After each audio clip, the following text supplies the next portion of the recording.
শুভ সন্ধ্যা। কানাডার টরন্টো শহর থেকে আমি মাসুম চৌধুরী। সবাইকে আমাদের আজকের লাইভে স্বাগতম। আমাদের আজকের অতিথি ব্যারিস্টার সুমন, বাংলাদেশ থেকে। তাকে পরিচয় করিয়ে দেওয়ার মতো তেমন কিছু নেই। মোটামুটি বাংলাদেশ এবং বাংলাদেশের বাইরের সবাই খুব পরিচিত আমরা ব্যারিস্টার সুমনের সাথে। তো আমি কথা না বাড়িয়ে প্রথমেই ব্যারিস্টার সুমনকে কিছু বলবো আমাদের আহ, তার ব্যাপারে কিছু বলার জন্য এবং বাংলাদেশের বর্তমান পরিস্থিতি নিয়ে কিছু বলার জন্য। ধন্যবাদ মাসুম। আমাদের বাংলাদেশে শুভ সকাল, আর তোমাদের কানাডাতে তো হ্যাঁ, আমরা শুভরাত্রি। আসলে একদম আহ, পৃথিবীর অন্য প্রান্তে। আমার এখানে 10টা 15, আপনার ওখানে 8টা 15। হ্যাঁ, হ্যাঁ। এইরকম পরিস্থিতিতে আসলে আমি আমার জন্মের পরে, তুমি তো আমার চেয়ে বয়সে ছোট হবে অনেক, জন্মের পরে এরকম পরিস্থিতির মুখোমুখি হয়নি যে প্রায় আমি 1 মাস ধরে লকডাউনে আছি আমাদের নিজের বাড়িতে, গ্রামের বাড়িতে। ঢাকাতে থাকতাম, ঢাকা থেকেও তো ছেড়ে চলে আসছি। তো টিভি খুললে, নিউজ পেপার পড়লে, মানে যাই দেখি না কেন, যাই পড়ি না কেন, তাতেই একটা টেনশন কাজ করে। বিশেষ করে আমেরিকার অবস্থা, বিশেষ করে লন্ডনের অবস্থা, বিশেষ করে তোমাদের কানাডার অবস্থা, সবকিছু মিলিয়ে যে একটা বাজে সময় বলতে পারো, যে অনেক বেশি রকমের বাজে সময় পার করতেছি। তো তারপরও দেখি যে ধরো সময় যখন খারাপ হয় তখনই তো যুদ্ধের জন্য আরেকটা বড় প্রস্তুতির প্রয়োজন পড়ে। আচ্ছা, তো সুমন ভাই, আমরা তো আসলে এত দূরে থাকি, আর বাংলাদেশের সাথে আমাদের দূরত্ব প্রায় 12,000 কিলোমিটার। তো আমরা যেটা পাই খবর, সেটা আসলে সোশ্যাল মিডিয়া কিংবা বাংলাদেশের যত নিউজ পোর্টাল আছে সেটার থ্রুতেই। কিন্তু তারপরেও লাইক আপনি যেহেতু বাংলাদেশে আছেন এবং আপনার চোখে আহ, দেখা বাংলাদেশ এবং আমাদের চোখে দেখা বাংলাদেশের মধ্যে একটা অবশ্যই পার্থক্য আছে। তো আমি আপনাকে পার্সোনালি জিজ্ঞেস করতে চাই যে বাংলাদেশের আসলে বর্তমান পরিস্থিতি আপনার চোখে এখন কি রকম? এখন পর্যন্ত তো পরিস্থিতি, ধরো আমি আমার এলাকার কথা যদি বলি, হুম, হুম। আমাদের হবিগঞ্জ, সিলেট বিভাগের হবিগঞ্জ জেলা, এইখানে কিন্তু খুব একটা মহামারী বা এরকম কিছু আমরা এখনো দেখতে পাচ্ছি না। 2 3 4 জন হয়তো বিভিন্ন, আমাদের হবিগঞ্জে সম্ভবত 1 2 জন হইতে পারে করোনা সাসপেক্টেড, পরে প্রমাণিত, মানে ওনারা ধরা পড়েছে করোনা। তো লকডাউন সরকারি ভাবে তো চেষ্টা করা হচ্ছে, কিন্তু এখনো কিন্তু অনেক মানুষ বাইরেই বেরোচ্ছে। কারণ তুমি তো জানো যে আমাদের বেশিরভাগ মানুষেরই কিন্তু আর্থিক অবস্থা এরকম না যে আমরা ইচ্ছা করলে 1 সপ্তাহ 15 দিন বাসার ভিতরে বসে থাকতে পারি। তো কেন জানি মানে মনে হচ্ছে যে যে প্রাথমিক দিকে নিউ ইয়র্কে যেরকম ছিল যে 8টা 10টা কেস, 3 4 জন মারা গেছে, এরপরে তো আস্তে আস্তে হঠাৎ করে অনেক বাড়তে থাকে। তো এইরকম ট্রেন্ড যদি হয় তাহলে আমাদের সর্বনাশ। আমরা বাঁচার কোনো লক্ষণই দেখি না। কারণ হচ্ছে গিয়ে যে আমাদের যে এরকম সোশ্যাল ডিস্টেন্স মানার কথা, সোশ্যাল ডিস্টেন্স শুধু এখনো আমি মনে করি যে খুব বেশি অ্যাক্টিভলি রোল প্লে করতেছে না। তোমাদের এখানে বা আমেরিকাতে, অন্যান্য দেশে যেভাবে সোশ্যাল ডিস্টেন্স মানা হচ্ছে, ইচ্ছা করলে যতই করোনা যতই ভয়াবহ হোক না কেন, এই ডিস্টেন্সের কারণে হয়তো তোমরা কন্ট্রোল করে ফেলতে পারতেছো। কিন্তু আমাদের পক্ষে কন্ট্রোল করা করোনা সোশ্যাল ডিস্টেন্স মেনটেন করে যদি ওইভাবে অ্যাটাক করে তোমাদেরকে যেভাবে করছে, তাহলে আমরা প্রায় নিঃশেষ হয়ে যাব। এর মধ্যে তুমি জানো যে গতকালকে এরকম লকডাউন পরিস্থিতিতে প্রায় কয়েক লক্ষ মানুষ এক জায়গায় হয় একটা জানাজাতে, ব্রাহ্মণবাড়িয়াতে একটা জানাজায় উপস্থিত হয়েছেন সবাই। তো এটা তো মনে করো যে এরকম একটা একটা ঘটনাই তো যথেষ্ট একটা জাতি নিঃশেষ হয়ে যাওয়ার জন্য, এরকম এই ভাইরাসের ক্রাইসিসে।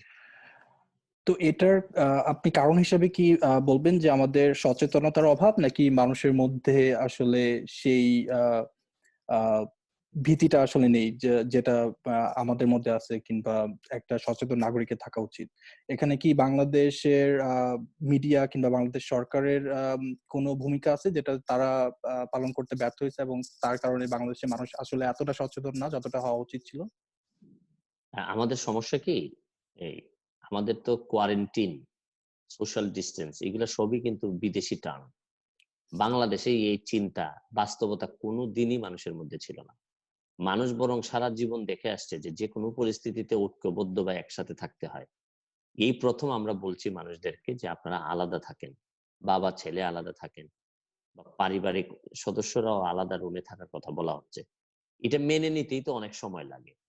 তো বাংলাদেশে যে অবস্থা, সরকার বা মিডিয়া যাই বলুক না কেন, ২ টা কারণে এখনো কিন্তু মানুষ, একটা হচ্ছে গিয়ে মানুষ সচেতন হওয়ার ব্যাপারে অনেক পিছায়া, আর আরেকটা হচ্ছে গিয়ে যে সোশ্যাল ডিসট্যান্সিং মেইনটেইন করার জন্য তো বাস্তবতা ঐরকম হইতে হবে।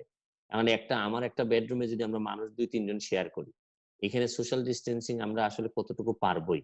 বা ধরো ৩-৪ কোটি মানুষ আছে যারা ঘর থেকে বের না হলে তারা হয়তো ভাবতে পারে যে করোনা আমাদেরকে খাওয়ার আগে ক্ষুধাই আমাদেরকে মেরে ফেলবে। সুতরাং সচেতন হলেও বা বুঝলেও একটা মানুষের পক্ষে বাড়িতে থাকা অনেক কঠিন।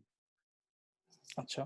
তো আমি আসলে কানাডার কথা বলবো, যেহেতু আমি এখানে থাকি। তো আমাদের এখানে জনসংখ্যা প্রায় ৩.৫ কোটি, এবং আমাদের দেশের যে আয়তন সেটা বাংলাদেশের তুলনায় প্রায় ৭০ গুণ বড়। তো ৩.৫ কোটির একটা জনসংখ্যার মধ্যে আমাদের এখন পর্যন্ত রিয়েল টাইমে এখন পর্যন্ত আমাদের এখানে করোনাতে পজিটিভ ধরা পড়ছে ৩৩,৩৩৮ জন, এবং এখন পর্যন্ত ১৪৭০ জন মারা গেছে। তো আমরা যখন বাংলাদেশের এই করোনার সংখ্যার দিকে তাকাই, সেই সংখ্যাটা ফর সাম রিজন আমাদের কাছে অত রিয়েলিস্টিক লাগে না।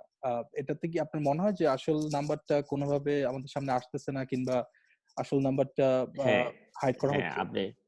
আমাদের এখানে আমাদের এখানে হচ্ছে গিয়ে যতগুলা টেস্ট করা হচ্ছে, এগুলার মধ্যে যতগুলা করোনা পাওয়া যাচ্ছে তা জানানো হচ্ছে।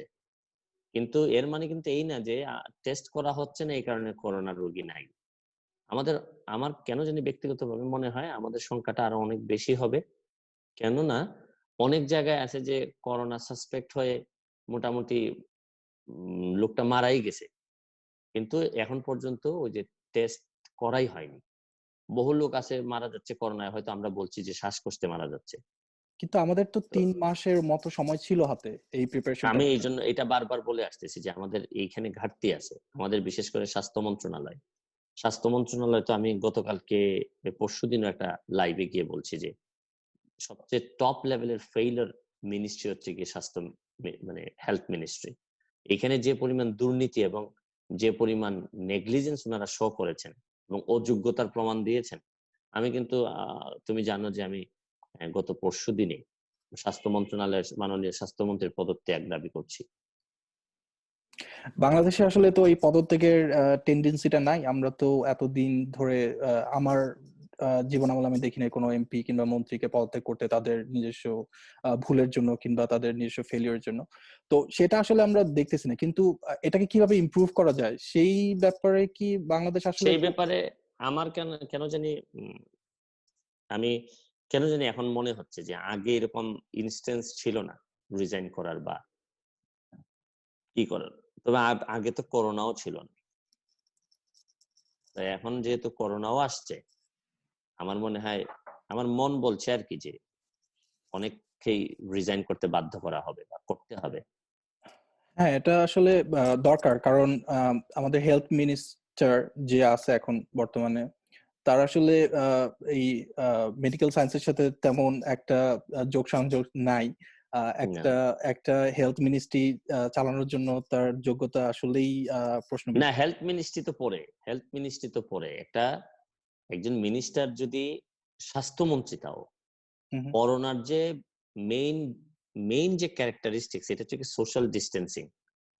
তো যে মিনিস্টার নিজে করোনার ব্যাপারে সচেতন করার জন্য আমাদেরকে কনফারেন্সে এসে পিছনে উনি ৩৭ জন মানুষ রেখেছেন এবং গাদাগাদি করে ৩৭ জন মানুষকে কাছে নিয়ে উনি কনফারেন্স করছেন বা সাংবাদিকদের মুখোমুখি হচ্ছেন, আমাদেরকে জনগণকে সচেতন করতেছেন।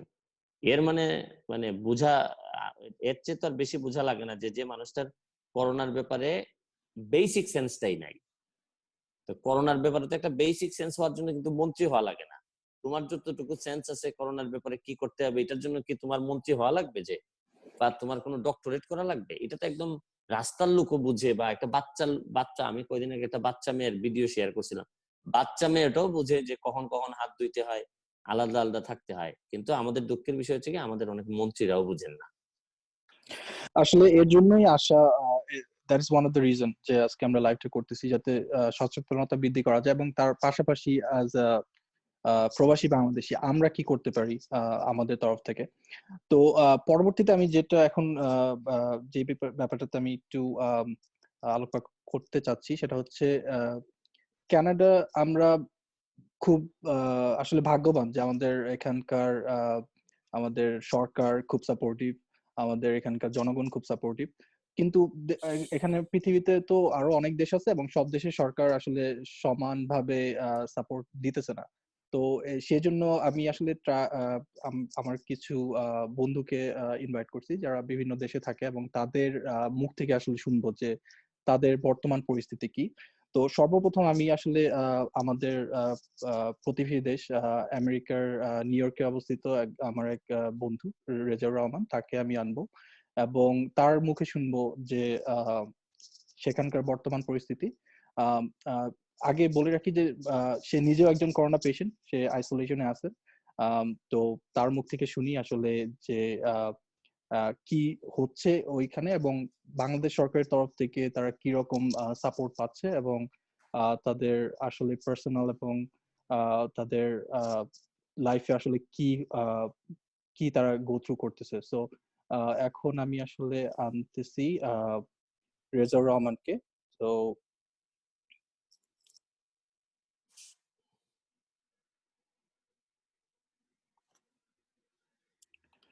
ওকে, সো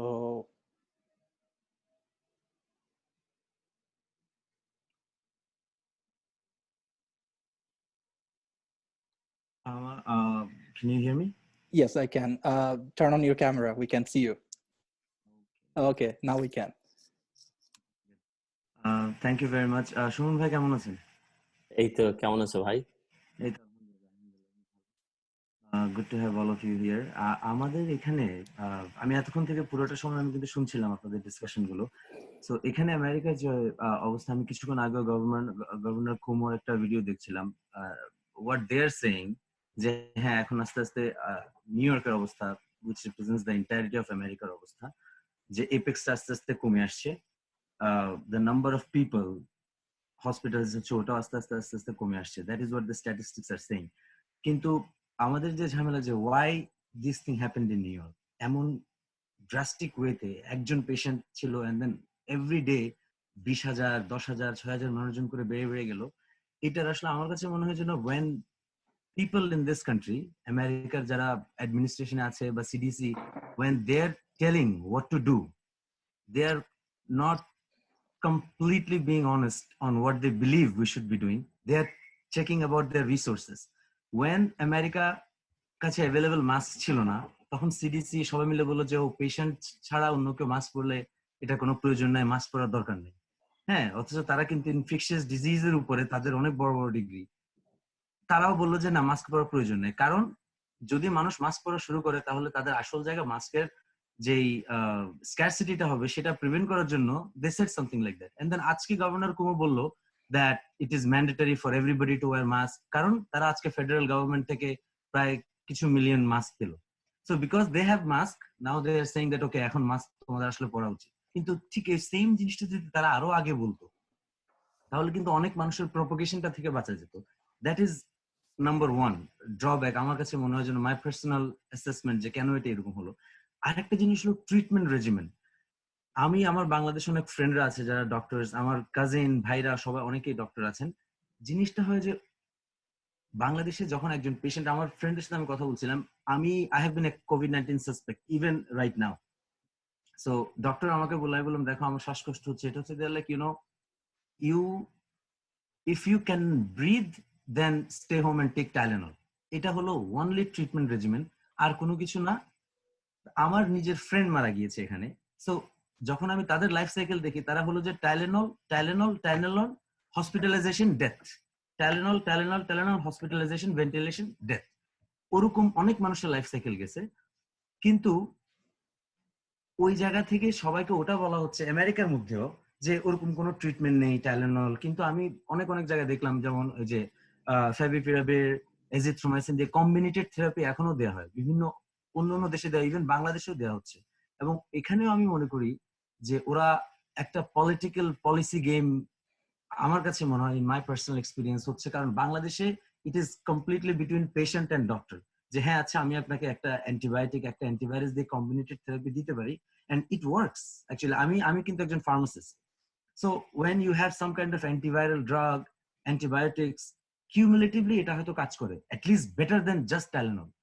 কিন্তু বাংলাদেশে ওই জিনিসগুলো করার লিবার্টি থাকে, কারণ পেশেন্ট ডক্টরের কাছে যায়, ডক্টর বলে ওষুধগুলো কিনে আনেন, পেশেন্ট কিনে আনে, and then they are prescribed. But over here, for the government to say that hey এই ট্রিটমেন্টটা ভালো, in that case insurance company গুলো কিন্তু comes into question, because they are the one that will be paying for the drugs. হ্যাঁ, so তারা যদি এরকম একটা মানে বলে দেয় যে হ্যাঁ ঠিক আছে এই ট্রিটমেন্ট রেজিমেন্ট গুলো আমরা দিতে পারি, যারা সাসপেক্ট তাদেরকে অ্যাটলিস্ট আমরা এজিথ্রোমাইসিন, ফ্যাভিপিরাভির এই 3-4টা কম্বিনেটেড থেরাপি দিতে পারি, but then this is not possible. Maybe they are looking at the cost and expense and everything, lots of drug insurance কোম্পানিগুলোকে বিল করতে হবে, এন্ড ওই সমস্ত জিনিসের জন্য তারা ওই জিনিসটাও ভালো করে এনফোর্স করতে পারে না। They are just saying patients to take Tylenol, and my friend died taking Tylenol নিল, হসপিটালে গেল, ভেন্টিলেশন হলো, মারা গেল। এরকম আমার অনেক পরিচিত মানুষজন মারা গেল। So, sorry, Donny, interrupt করার জন্য। So, what is your suggestion for the people of Bangladesh at this point, যাদের either যারা suspected, যারা ডাক্তারের কাছে যেতে পারছে না কিংবা সেই রিসোর্সেসটা নাই, যারা এই ভিডিও দেখতেছে তাদের জন্য what is your suggestion? Well, the only suggestion is, stay home. Even when I was suspected, আমি এখনো সাসপেক্ট, আমি যখন আমার ডক্টরকে বললাম যে hey can I get a test kit, আমাকে একটু টেস্ট করার জন্য করে টেস্টেড পজিটিভ ইফেক্ট, তারা বললো যে সি তোমার যদি করোনা ভাইরাস হয়ে থাকে তাহলে তুমি বাইরে গিয়ে 2 জনকে দিয়ে আসছো, আর তোমার যদি করোনা ভাইরাস না হয়ে থাকে তাহলে তুমি বাইরে গিয়ে নিয়ে আসছো। So even if you are tested or not tested, if you have the symptoms, if you don't have the symptoms, the main thing is you have to stay home no matter what. You have to stay home. There is no no option to it. You have to stay home. And then the thing is, আমাদের প্রয়োজনে জীবিকার প্রয়োজনে বাইরে যদি যেতেও হয়, we have to have masks and everything, precautions. And the main thing is ভাই যে শুনুন ভাই একটু যেটা বললো যে it's a very interesting thing যে আমরা সারা জীবন শুনে আসছি যে বিপদ আপদে সবাই একসাথে মোকাবেলা করব। So that's why this concept is new. এটা আমার কথাটা খুব ভালো লাগছে। ওই জন্যই মাইন্ডসেটের পরিবর্তনটা খুব প্রয়োজন মাসুম ভাই, because other than that treatment, ডক্টরের সাজেশন কি ওগুলো সব ডক্টররা বলবে, কিন্তু আমার কাছে যেটা মনে হয়, what I have been doing all this time, আমি একটু সিমটমস গুলো আমি বলি, যেটা আমার বাসা আমার মায়ের হয়েছে, আমার ভাইয়ের হয়েছে, I am still going through it, একটু শেষের দিকে। জ্বর কিন্তু আপনার 105-6 ডিগ্রি একদম শরীর জুড়ে জ্বর আসে না, আমার যেটা হলো 99.5, 100, 102 হাইয়েস্ট ছিল আমার জ্বর। কিন্তু আমি এই যে সোফাটাতে আমি এখন বসে আছি, এই সোফার মধ্যে আমি শুয়েছিলাম 2 দিন, আমি আমার রুমে যেতে পারিনি। মানে জ্বর যদি হয় 100 ডিগ্রি, কিন্তু আমার এত টায়ার্ড লাগছিল আমি উঠে যেতে পারতাম না, আমার উঠা সম্ভব ছিল না। তারপর আমাকে ডক্টর বলল যে no, you have to get up, you have to start working, তোমাকে একটু হাঁটাহাঁটি করতে হবে। তো ওটা হলো একটা জিনিস যে ভাইরাসটা when it attacks you, you are completely flattened to bed, কিন্তু আপনাকে উঠে হাঁটা চলা করতে হবে, এটা হলো একটা জিনিস, first thing. And then second thing is you will have wheezing, cough, একটু বুকে ব্যথা শুরু হয়, সেটা হয় আমার জ্বরের 3-4-5 দিন জ্বর থাকার পর আমার আস্তে আস্তে কাশি আর বুক ব্যথা শুরু হয়েছে। এবং ফাইনালি এখন আমার কিন্তু জ্বর নাই, কাশি আল্লাহর রহমতে শেষ, কিন্তু আমার এখন no sensation of taste and smell. আমি আজ মাসুম ভাইকে মনে একটু আগে আজকে যখন কথা হচ্ছিল তখন বলছিলাম যে আমি আরো 1 সপ্তাহ 2 সপ্তাহ জ্বর আমি সহ্য করতে রাজি, কিন্তু টেস্ট আর স্মেল যদি না থাকে, মানে আমি যে গরুর মাংস খাচ্ছি কি খাচ্ছি আমি নিজেও জানি না, মানে ওই পুরো সেন্সেশনটা আমাদের সবার চলে গেছে বাসার। তো এই জিনিসগুলো সিমটম গুলো হবে, এই সিমটম গুলো যদি কিউমুলেটিভলি হয়, then you have to stay home, and symptoms না হলেও you have to stay home. এবং দ্য থিং ইজ দ্যাট আপনার হয়তো মনে হবে যে হ্যাঁ শুয়ে থাকতে খুব ভালো লাগতেছে, কিন্তু ডক্টর টোল্ড মি স্পেসিফিক্যালি এই পয়েন্টের উপর এমফেসিস করে যে you have to walk around. তো আমি সকালবেলা এই রুম থেকে ওই রুমে শুধু হাঁটাহাঁটি করতাম, এটা করতাম। আমি স্টিম নিতাম, হট স্টিম নিতাম, মুখ দিয়ে নাক দিয়ে হট স্টিম একটু ধরে রাখতাম।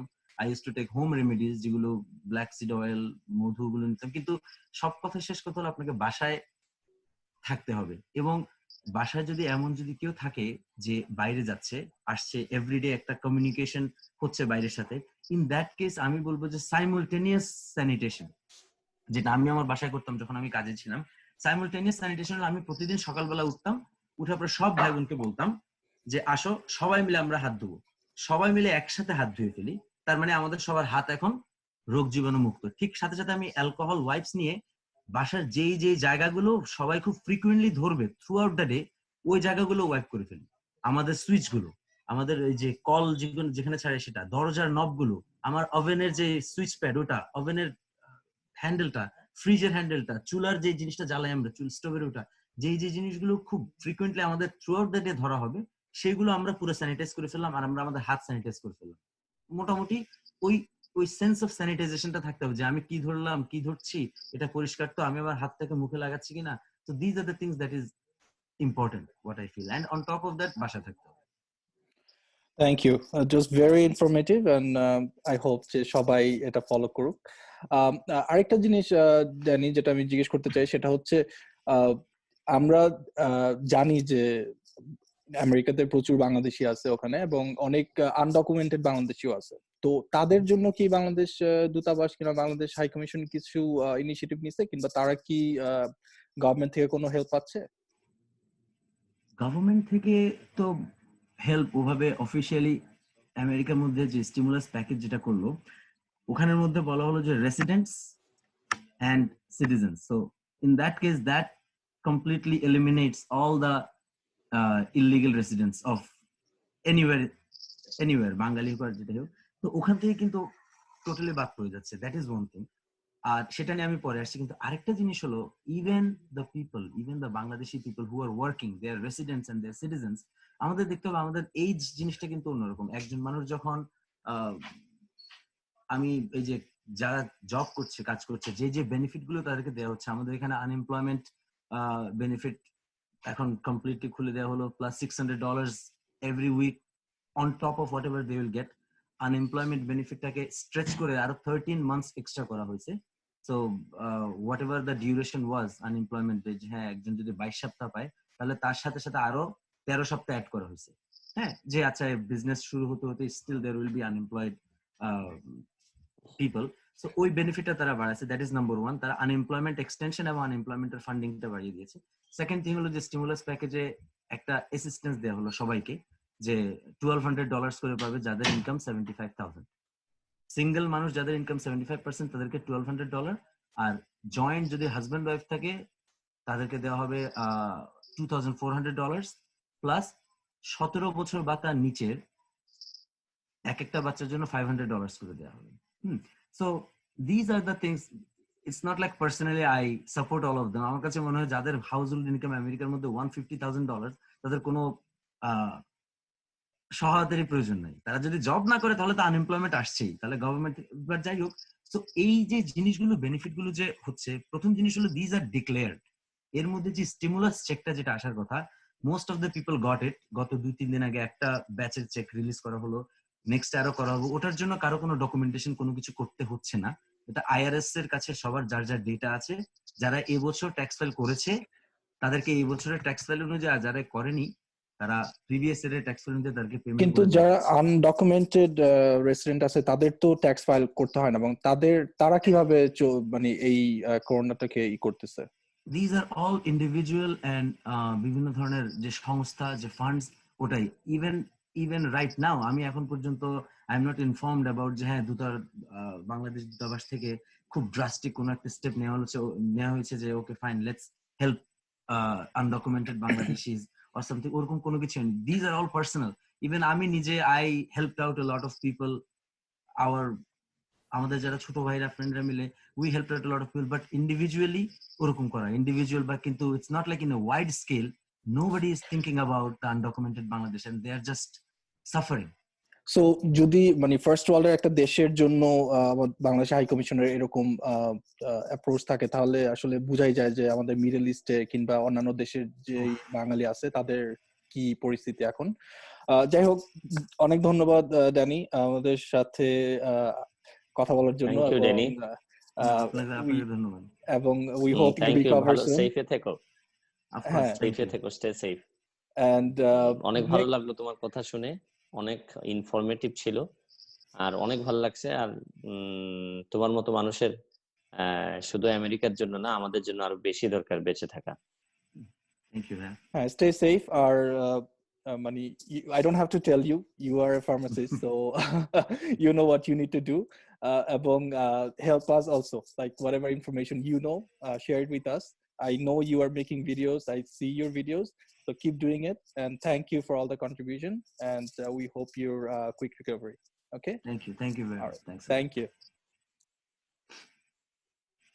তো সুমন ভাই, আপনি তো এখন শুনলেন একদম আমেরিকার বর্তমান পরিস্থিতি। আপনি ছিলেন কয়েক মাস আগেও আমেরিকাতে। তো এখন আমেরিকাতে যেই অবস্থা আমরা দেখতেছি, সেক্ষেত্রে আপনার কি মনে হয় যে আমাদের হাই কমিশন কিংবা আমাদের যে অন্যান্য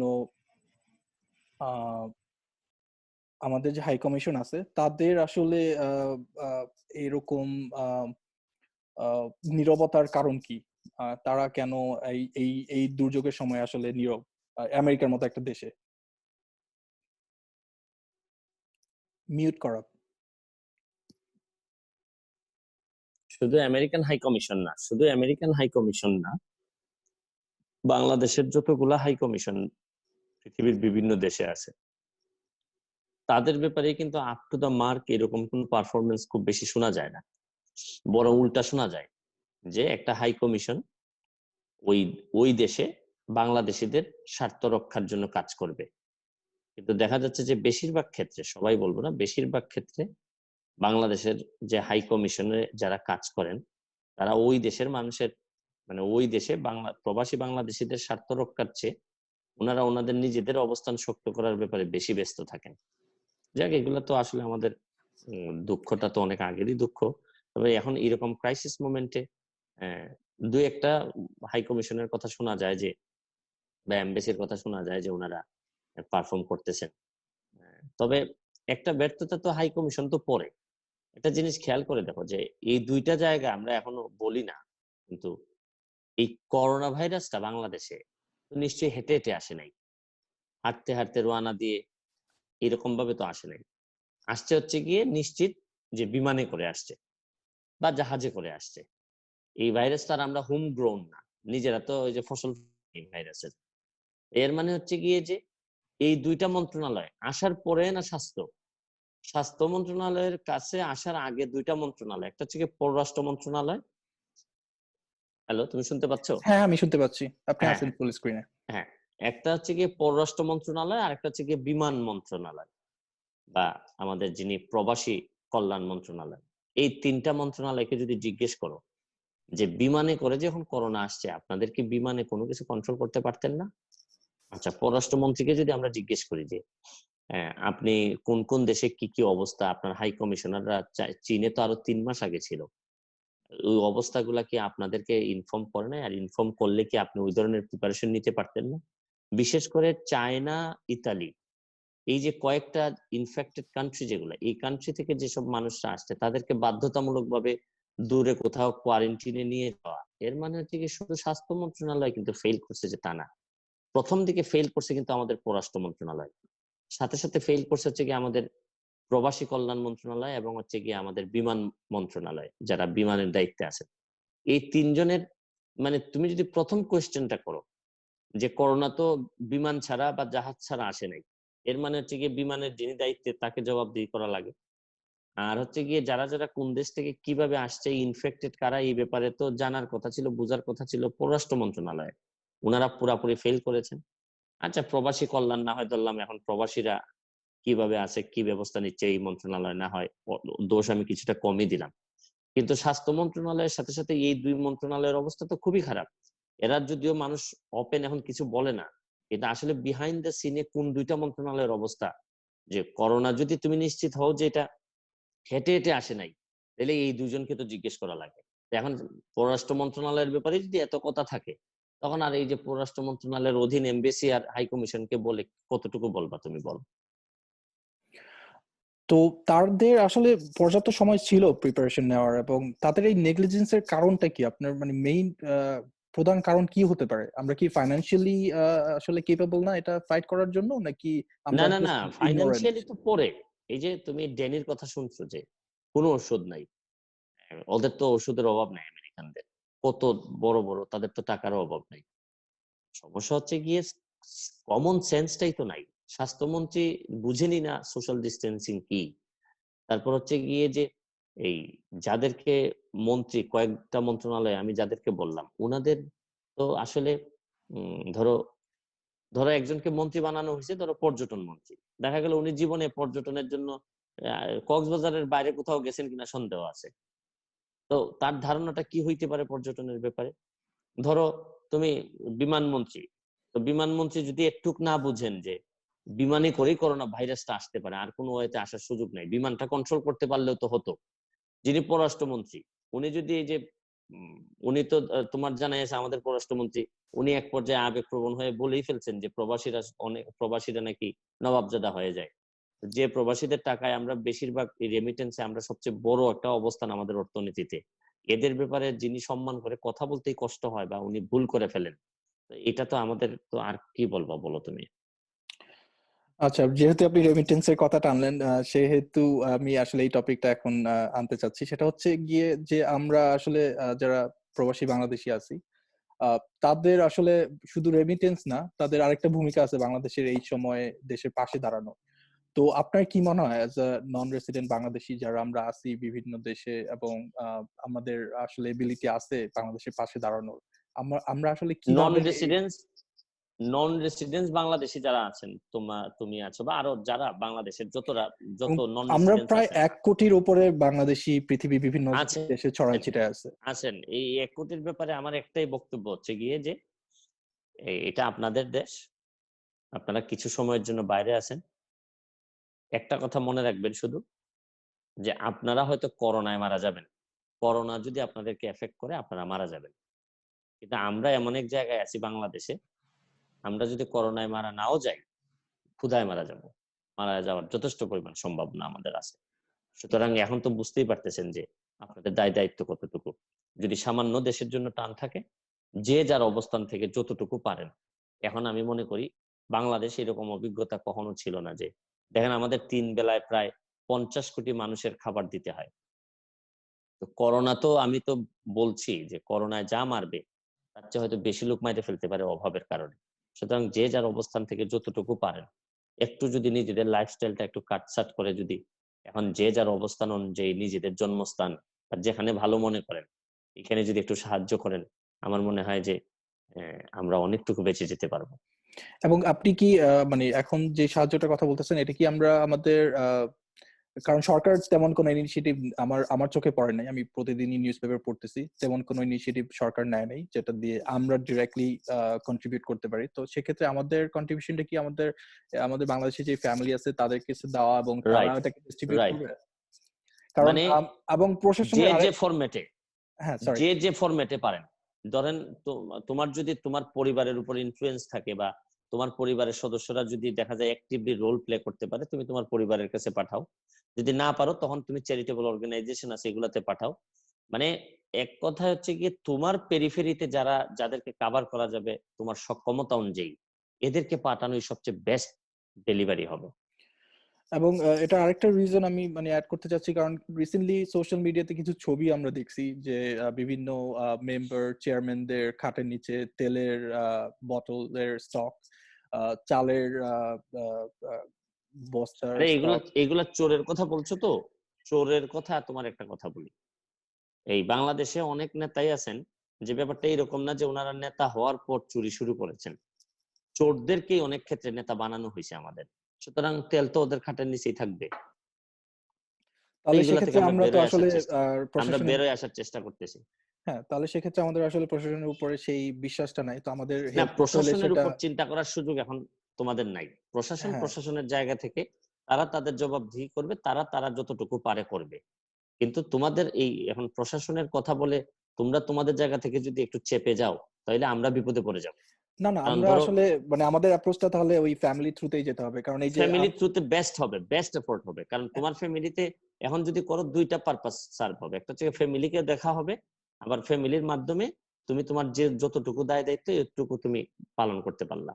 এবং আরেকটা জিনিস আমি অ্যাড করতে চাই, যেটা হচ্ছে আমরা নর্মালি আমরা প্রবাসীরা যারা আছি আমার ফ্রেন্ড সার্কেলের মধ্যে, আমরা সবাই এই আমাদের যে জাকাতের একটা টাকা হয় সেটা আমরা ফাইন ফাইন নর্মালি রোজার সময় পাঠাই। তো এটা একটা সময় হতে পারে যে করোনার যারা এখন কষ্টে আছে বাংলাদেশে, না খেয়ে আছে, তাদের জন্য এই টাকাটা ব্যবহার করা যেতে পারে। মানে একটা জিনিস তোমাকে বলতে চাই, আমি যখন লকডাউন হয়, লকডাউন হওয়ার সময় আমি ভাবছি যে আচ্ছা বাড়িতে গিয়ে তো 10-15 দিন থাকা লাগতে পারে।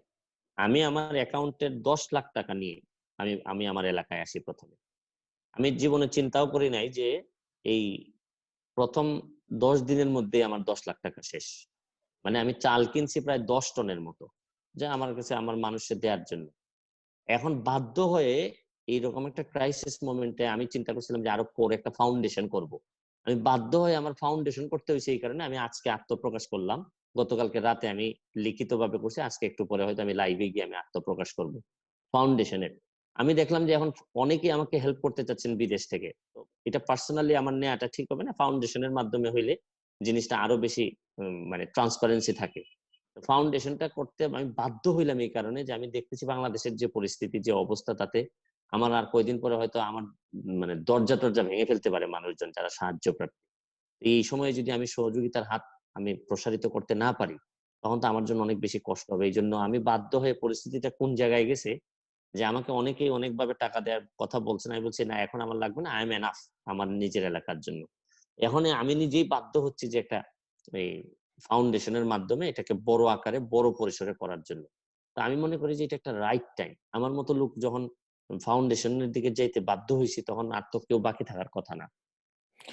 হ্যাঁ, এবং এটা আপনি আপনার থ্রুতে আমি আসলে সবাইকে বলতে চাচ্ছি যে যারা আমাদের মানে আমাদের যাদের অ্যাফোর্ড করার মতো টাকা আছে, এবং আমাদের যারা আমাদের দেশের তো কোটিপতি তো অনেক আছে, তো তাদের আসলে এই সময়টা আসলে পাশে দাঁড়ানো উচিত সবার।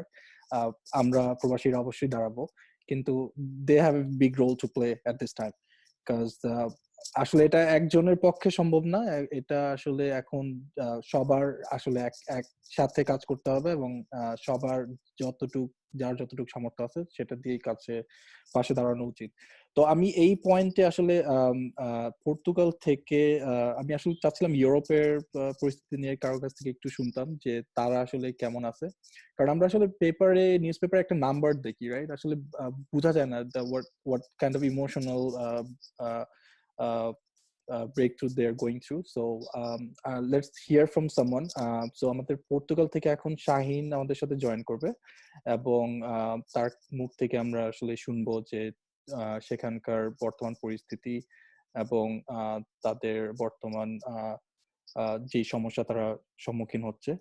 তো শাহিন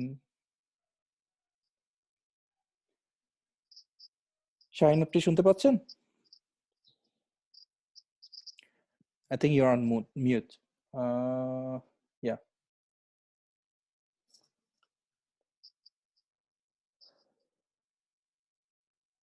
আসসালামু আলাইকুম। শুনতে পাচ্ছেন? জি, শুনতে পাচ্ছি, বাট দেখতে পাচ্ছি না। দেখতে পাচ্ছেন না?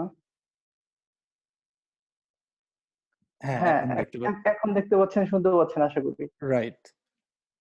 আহ, তো শাহিন, সালাম- হ্যাঁ, জাস্ট আপনার বর্তমান পরিস্থিতি ধন্যবাদ মাসুম ভাইকে।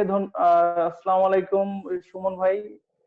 ভালো আছেন? অনেক আলোচনা, হ্যাঁ আলহামদুলিল্লাহ ভালো আছি। আলোচনা শুনতেছিলাম। আর সবার আগে ড্যানি ভাইয়ের জন্য দোয়া ও শুভকামনা থাকবে। আশা করি তিনি তাড়াতাড়ি রিকভারি করবেন। এখন পর্তুগালের পরিস্থিতি যদি জানাই, আপনারা জানেন যে দক্ষিণ ইউরোপের ছোট্ট একটি দেশ, 92,000 বর্গ কিলোমিটার। তো এখানে প্রায় আমরা 20,000 বাংলাদেশি বসবাস করি।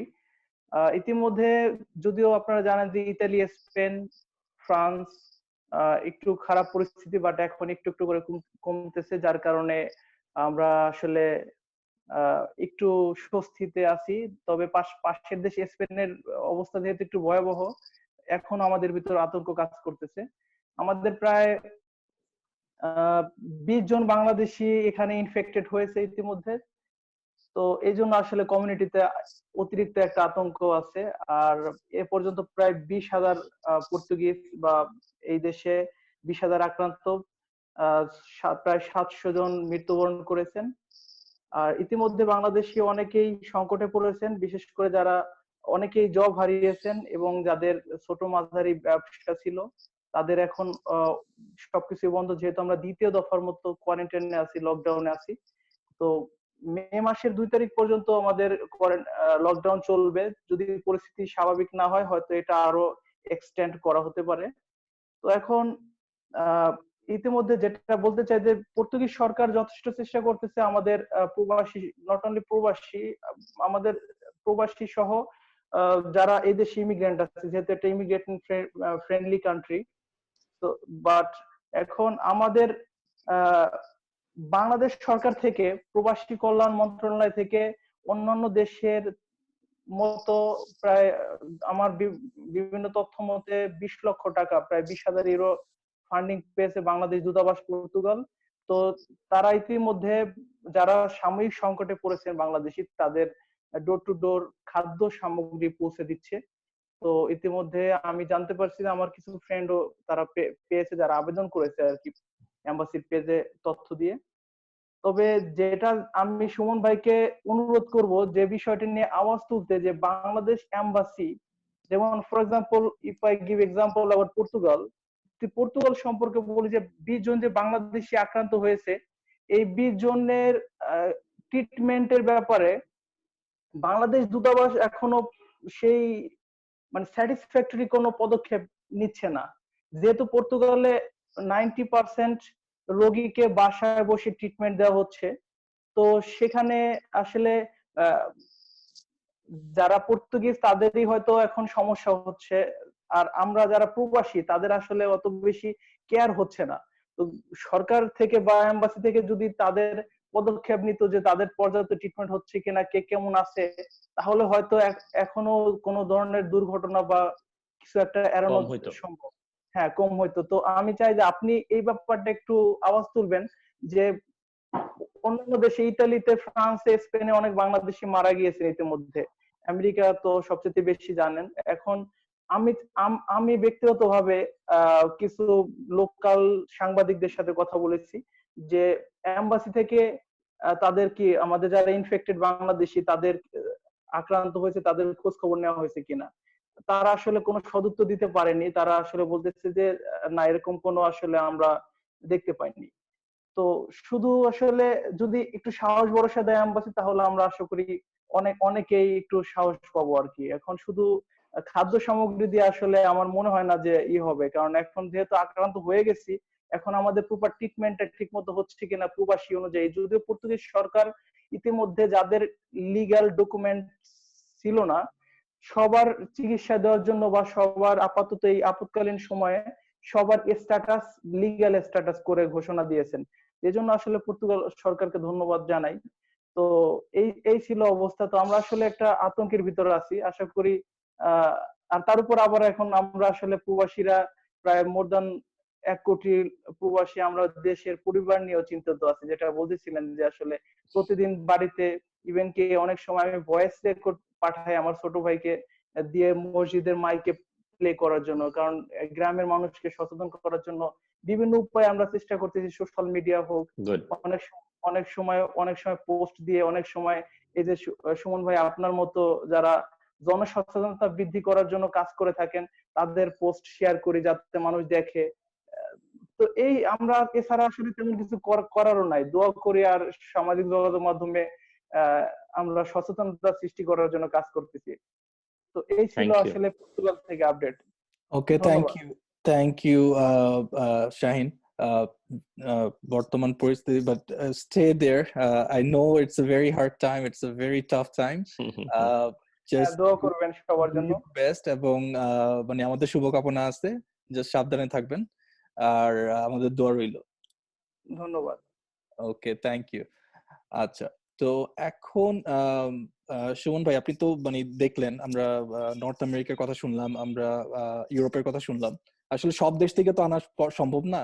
না না, ইটস সব এনাফ, এটা হ্যাঁ, সিনারিও তো প্রায় আমরা সেম জাস্ট সেম। একটা আইডিয়া নেওয়ার জন্য যে আসলে কি হচ্ছে, আমরা যে এত মানে এগুলি হচ্ছে গিয়ে একদম মানে ফার্স্ট ওয়ার্ল্ড কান্ট্রি এবং ইউরোপের কথা বললাম। মিডল ইস্টে তো আমরা মিডল ইস্টের অবস্থা আমরা এখনো জানি না, এবং ওইখানেই আমাদের সবচেয়ে বেশি শ্রমিক বাংলাদেশ থেকে যায় আসলে।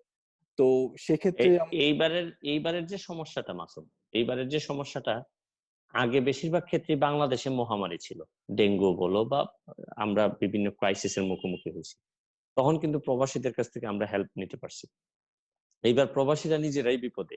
অনেক জায়গায় প্রবাসীরা, মিডল ইস্টের কথা যদি বলো, অনেক জায়গা থেকে আমার কাছে ফোন আসে যে মিডল ইস্টের অবস্থা তো ওরা সারাক্ষণ, তুমি তো জানোই ওরা ওই রকম স্টেট না, যে ওয়েলফেয়ার স্টেট না মিডল ইস্টের অনেকগুলা দেশই। এইখানে রাইট। আমাদের আরো বেশি সমস্যা মানে পড়তে হচ্ছে প্রবাসীদেরকে। আমি মনে করি বাংলাদেশ সরকারের এখানে একটা বড় দায়িত্ব আছে, যে প্রবাসী কল্যাণ মন্ত্রণালয় এখানে একটা বিরাট ভূমিকা রাখতে পারে এরকম সময়ে। কারণ করোনা হয়তো বেশি দিন থাকবে না, কিন্তু প্রবাসীদের মনে যে দাগটা থেকে যাবে, এটা কিন্তু মানুষকে আরো বেশি মানে দেশপ্রেমটা কমাই দিতে পারে। এই জন্য আমি মনে করি বাংলাদেশের প্রবাসী কল্যাণ মন্ত্রণালয় যতটুকু পারে সর্বোচ্চ করতে পারে, এবং এইটাতেই আমি মনে করি প্রবাসীদের প্রতি এরকম, মানে এরা তো সবসময় বেশিরভাগ ক্ষেত্রে আমাদেরকে হেল্প করে, এবার আমাদের একটা সুযোগ ছিল যে প্রবাসী মন্ত্রণালয়ের মাধ্যমে এদেরকে একটা সুযোগ করে দেওয়া। তো আমি হয়তো শেষ করার আগে তোমাকে একটা কথা বলতে চাই, যে প্রবাসী যারা আছেন, যারা মিডল ইস্টে আছেন, যারা বিপদে আছেন, তাদেরকে যেমন আমাদের সহযোগিতা করা আমাদের দায়িত্ব, মন্ত্রণালয়ের দায়িত্ব।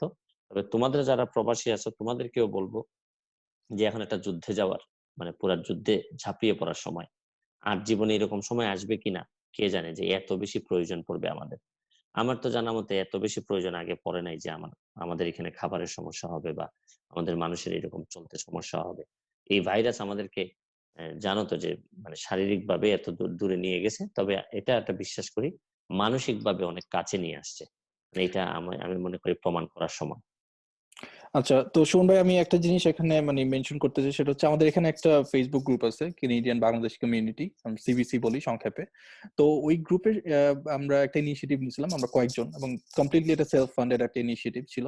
কারণ আমি পার্সোনালি 2010 সালে একটা ইন্টারন্যাশনাল স্টুডেন্ট হিসেবে আসছি কানাডাতে। তো আমি আসলে জানি যে কতটা হেল্পলেস স্টুডেন্টরা এখানে। কারণ আপনি যখন একটা দেশের ইমিগ্রেন্ট না, মানে আপনার তখন পর্যন্ত পার্মানেন্ট রেসিডেন্সি হয় নাই, হুম তখন হুম হুম। আপনার আসলে সুযোগ সুবিধা তেমন একটা থাকে না।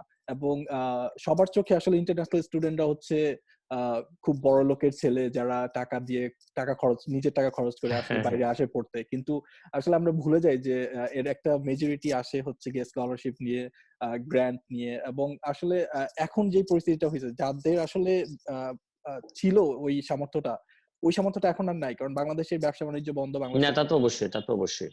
তো এখন এই পর্যায়ে তোমরা যারা সিবিসি আছে তারা, আমি মনে করি যে নিজেদের কানাডাতে যদি হেল্প লাগে বা স্টুডেন্টদের পড়তে পারো, আর যদি এখানে থেকে যদি তোমরা আরো ম্যানেজ করতে পারো, আমি সেটাই মনে আমরা করি যে আসলে দেশের জন্য হ্যাঁ, তো আগে আগে আসতে আমরা পারো। আসলে কয়েক সপ্তাহ আগে আমরা শুরু করছি নিজস্ব ফান্ডিং এ, এবং প্রায় 201 জন স্টুডেন্ট আমরা এখন পর্যন্ত সাপোর্ট দিয়েছি ফাইনান্সিয়ালি।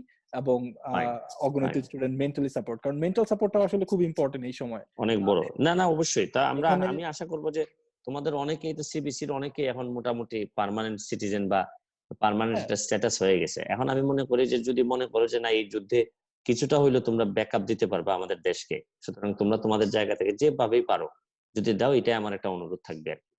হ্যাঁ, তো আমরা আমাদের তরফ থেকে ট্রাই করতেছি। কিন্তু আমি যে মেসেজটা আসলে দিতে চাচ্ছি এখানে, যে ইন্টারন্যাশনাল স্টুডেন্ট তো শুধু কানাডাতে আসে না, পৃথিবীর বিভিন্ন দেশে বিভিন্ন শহরে স্টুডেন্ট ছড়ায় ছিটায় আছে। তো ওখানকার যে লোকাল বাংলাদেশি কমিউনিটি আছে, তাদেরকে আসলে আমি মানে রিকোয়েস্ট করতে চাই যে তাদের সামর্থ্য অনুযায়ী আসলে এই সময়টাতে তাদের পাশে দাঁড়ানোর। কারণ তাদের না আছে কোনো ফ্যামিলি যেখানে তারা পড়তেছে, এবং আসলে বাংলাদেশ থেকে টাকা আনার মতো পরিস্থিতি সব ফ্যামিলির এখন নাই।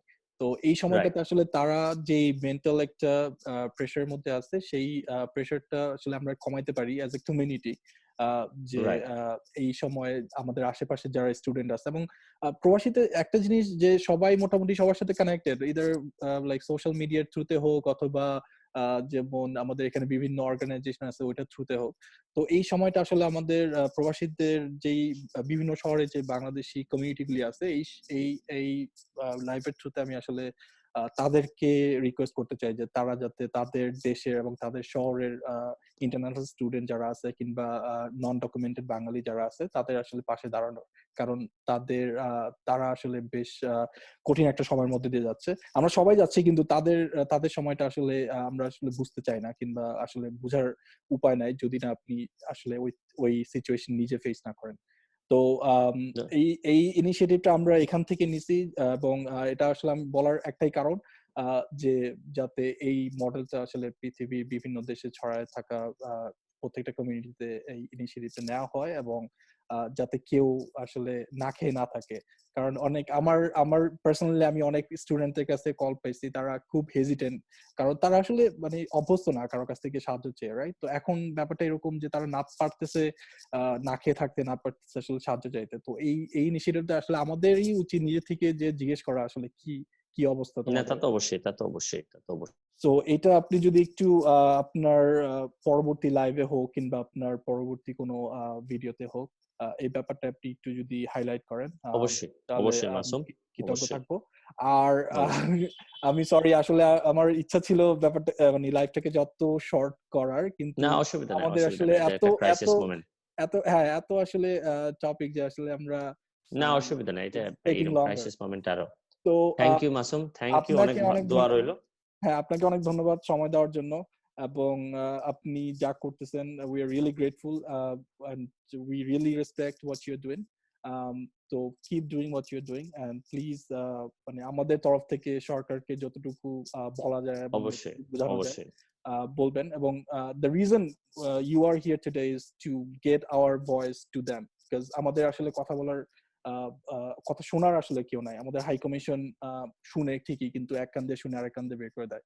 না, অসুবিধা নাই। আমি জাস্ট একটা এক্সাম্পল দিব আপনাকে শেষের দিকে, সেটা হচ্ছে আমাদের প্রবাসীদের আসলে সবচেয়ে বড় ডকুমেন্ট যেটা, সেটা হচ্ছে পাসপোর্ট। এবং এই পাসপোর্ট আসলে এই প্রত্যেকটা বাংলাদেশি যারা আমরা প্রবাসী যারা আসি, তো তখন যেটা হয় যে আমরা এই 5 বছরের পাসপোর্ট এটা নিয়ে অনেক বছর ধরে কথা হচ্ছে, 10 বছর করা হোক, 10 বছর করা হোক, পৃথিবীর সব না, দেশে। এগুলা তো এখন ধরো আমি বুঝতে পারছি, এগুলা তো একটা বেসিক প্রবলেম আমাদের বিদেশি প্রবাসীদের।